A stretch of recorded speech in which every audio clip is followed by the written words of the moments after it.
and Australia. My name is Andreas, I'm from Munich, Germany.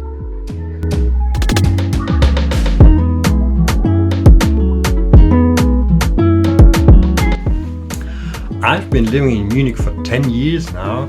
It's a beautiful city, both traditional and cosmopolitan at the same time.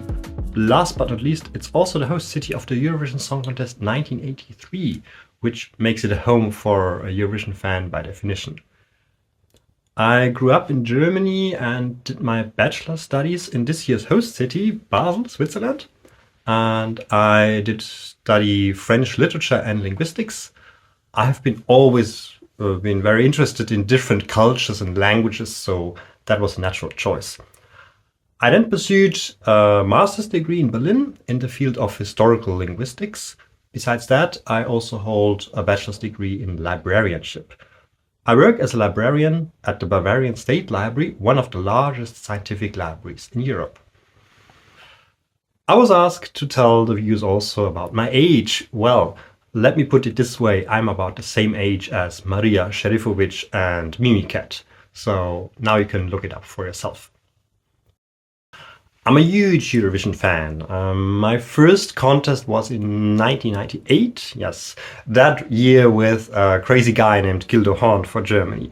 A lot of people were suddenly interested in the contest and watched it, and the show from Birmingham was beautifully staged with an exciting voting sequence and lots of good songs. I remember Chiara from Malta and of course the winner, Dana International. I fell in love with the Croatian entry from that year and with the whole concept of different countries, cultures, music coming together and competing in song. I remember that I taped the show on videotape back then and watched it many times as a teenager. Later on, I also became fascinated with the history of the contest. I have a particular focus on doing research on the contest and national pre-selections of the very early years, the 1950s. If you ask me why, well, the first years of Eurovision history are of particular interest because many facts are not so well known and it's difficult to get sources for what happened. There are some digital newspaper archives for the 1950s, but for a great part of my research, I have to rely on printed newspapers and TV listings, magazines, and so on. So I spend a lot of time traveling around Europe, going to different national and state libraries in order to consult rare material which lies there. And sometimes I make rare discoveries. Yeah, I think I sometimes feel like a kind of Eurovision Indiana Jones or something like that. I also collect books about the Eurovision Song Contest, both scientific and non-scientific, regardless of the language. I try to read most of them. I have now sufficient knowledge to be able to read at least all Western European languages, but I also collect books that I will probably never be able to read. So, this is a book about Turkish Eurovision history, and let's see what we got here. This is about Portugal, and yeah, this is a book in Estonian. Very rare. The topic I'm going to present to you in Basel is very different to that of other researchers because it's not a research project or an academic paper per se. It's rather a practical project that can be of use for all Eurovision researchers in their daily life.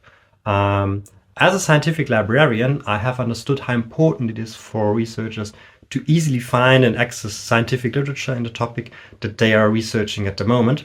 There are, of course, library catalogs. There are databases like Google Scholar and Springer Link. There are also literature databases for specific fields like computer science, medicine, or business and economics, which tell you what has been published on a specific topic inside the field. But it struck me, why isn't there such a thing specifically for research related to the Eurovision Song Contest? There are bibliographies of scientific Eurovision literature, mostly printed, but these can quickly become outdated. Sometimes you can also find lists online what I wanted to do is to have something different, which is up to date and which can be looked up according to different individual criteria. Something easy to use online, a database, and which gives you not only the information that an article exists on a certain Eurovision topic, but also the information on how you can access it. So, well, I put together my professional skills as a librarian, my average skills as a programmer, my interest in science, and my deep passion for Eurovision. And the result is probably really unique, and I want to present it to you live during the Eurovisions conference this May in Basel.